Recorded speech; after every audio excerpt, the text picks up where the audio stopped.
You can write it in E, you can write it in B, you can write it in IJK. Okay.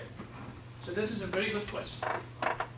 So the final result here, this guy is the time rate of change of OB with respect to the inertial frame, but as a vector I can write it in any frame I like. In particular, I like to write it in the body frame. Okay? Any question? So this is important. Why? Because in Newton's equation, this guy, mass times acceleration equal forces. This acceleration, of course, and must be with respect to an inertial frame. But usually the case in books and in research, we write this equation in the body frame. So yes, we carry the differentiation with respect to an inertial, but then you have the freedom to write it in whatever frame you like. It's always, or most of the cases, more convenient to write it in the body frame. Okay? Yes, please. I have a small request. Because the whiteboard is a little bit reflective of the slide, it's hard to read the very top, like the first equation you wrote there. So you can like write a little bit more. Okay. Did you see it now or no? Not at all? It's hard to it's see. hard. Yeah, okay. I'll make sure next time. Any question? Okay, we're gonna have another example. Should I erase this? Anybody needs this picture? This messy picture? No?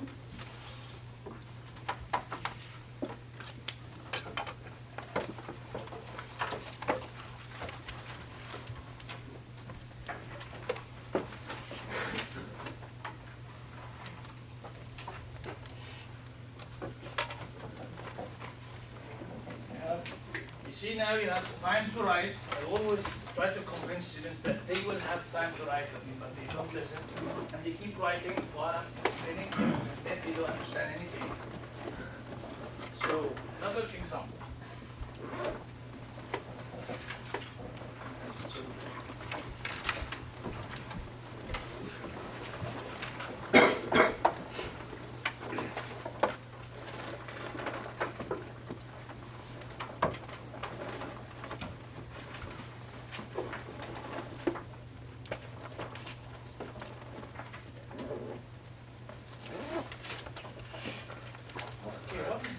This is a mass M.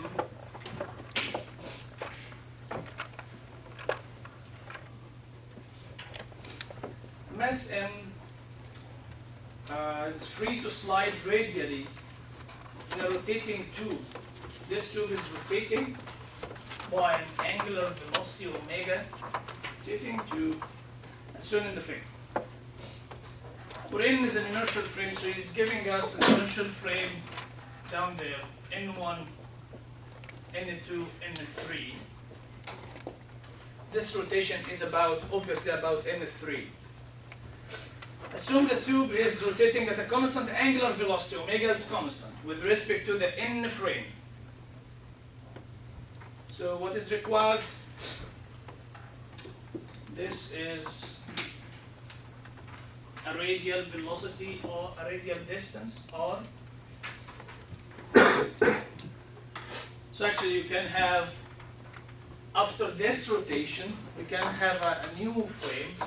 Typically, if you have a single rotation, it's very customary to write it as ER, E theta, and of course N3 would be the same EZ. So what is required is the exit velocity. If we start at rest, we start at rest at R equals L, some length. Whereas the length of the whole tube is 4L. Okay? So what will happen if you start at rest? This mass at some distance from the center, and you keep revolving at a constant speed. What will happen? What will happen? Mass starts sliding down. Will slide in what direction? Downwards. Will slide radially, right? This is, by the way, this guy is in the horizontal plane, so the rotation is horizontal. The gravity is not playing any role, okay? Will go radially. Why? Don't say because of the centrifugal force, because there is no such thing. Okay? That's the only direction in which it can. Yeah, but we're not applying any force over there. So it is because that you did not apply the centripetal force. If you want this guy to really move in a circular path, then you need to provide centripetal force. If you don't provide it, then it will not go in a circular path. Okay? At any rate, what we need is that if we start at rest at r equals L, we need the exit velocity. Which means the velocity at r equals 4L. Okay? So let's do it. You have no choice. You have no choice. One of the things that is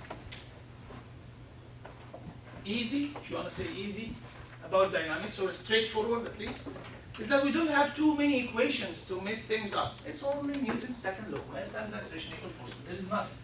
Okay, nothing more. So no confusion. I have no choice. Mass times acceleration equal force. So let's get the acceleration first. To get the acceleration, we need to start by position vector differentiated once and twice. So what is the position vector of the mass m? What's the position vector? I don't. Do you have the length of the bar? I don't. No, we need to start at any generic Oh, I see. distance, I got you. right? Yeah. So the distance r in what direction? Yeah. R, simple. Differentiated once and twice. Rm dot equals what? R dot. Yeah, at least start do something. So it's r dot in the r direction. Am I done? No. You need a. What do we need to add? Rotation.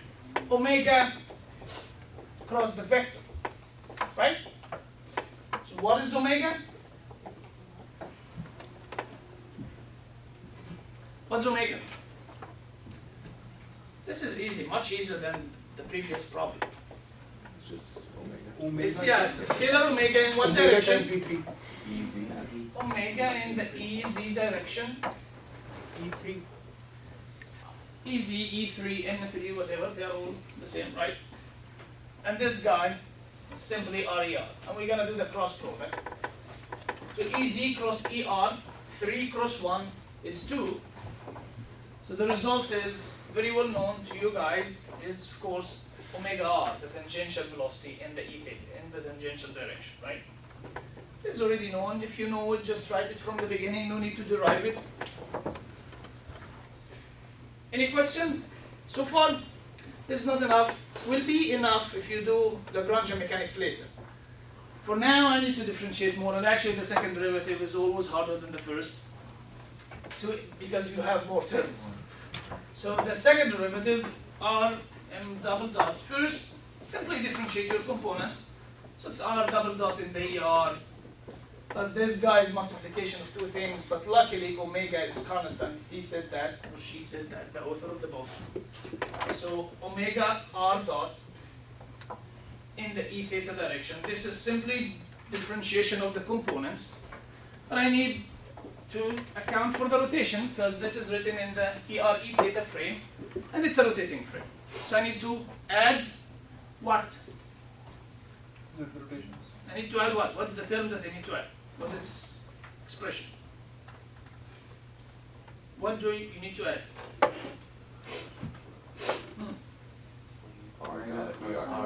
Omega cross the vector that you're differentiating. Omega cross the vector. Vector I'm differentiating is this guy, so it's omega cross r dot. Here's your omega, simply omega EZ. So EZ cross ER, 3 cross 1, gives you 2. So omega r dot in the second direction. And EZ cross E theta, 3 cross 2, gives you negative 1. So negative omega squared r in the ER direction.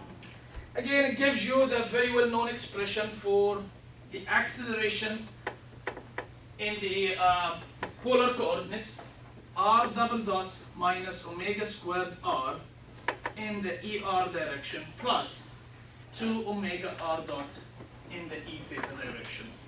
If you don't have omega constant, you will have one more term in the E theta direction. I got the acceleration. Any problem with getting the acceleration? Any problem with that, please? Like I said, you will do it countless number of times in this course. Dynamics is all about forces, mass, acceleration. That's it. Any question? So what's the next step? Your suggestion. What do you think? You got the acceleration. Come on. What's the next? I got the acceleration. Okay, so what? Of course, we don't differentiate more. We're done. Luckily. What do you do with it? What do you do with the acceleration? Just integrate the energy velocity. What? Yeah, apply Newton's second law. Force equal mass times acceleration. Simply multiply this by the mass and equate it to the force, and you have your governing equation. So let's do that. So the mass times the acceleration that I just got equal the force vector. And this is a vectorial equation. We're gonna equate it component by component. What are the applied forces on this mass? So you need to draw a free body diagram. Here's the mass. What are the applied forces? What are the applied forces? So this guy, the bar is rotating, so it is trying to force this mass to rotate with it. So it applies a normal force in the tangential direction, in the d theta direction. Right? Normal force, trying to push it with it as it moves.